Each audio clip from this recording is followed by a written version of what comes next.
Ou peut-être qu'ils en deviennent plus humains. Dans mon livre, il y a aussi bien des divorces. Alors certes, un coup de milliard, comme celui de Trump. Il y a des meurtres. Tout le monde n'est pas meurtrier, je vous l'avoue. Donc, il y a des stupéfiants. Vous avez déjà eu envie de tuer quelqu'un, Emmanuel Pierrat? Qui n'a pas eu envie de tuer quelqu'un? Attends la fin de l'émission, tu vas voir.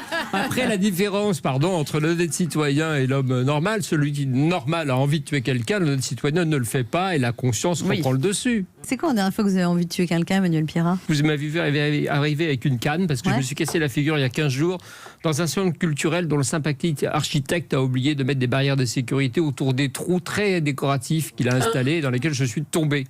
Voilà. Et quand je suis arrivé aux urgences, le médecin-chef m'a dit « Ah, vous êtes la 15e victime du nouveau centre culturel ». Donc là, je me suis dit que c'était soit un procès, soit une tuerie.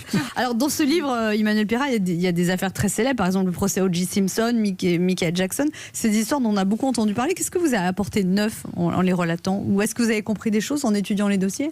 Les procès de stars sont exceptionnels. Ils nous ressemblent par certains côtés, mais ils sont exceptionnels parce que ce sont les rares moments où les juges connaissent déjà ceux qui vont venir être jugés par eux.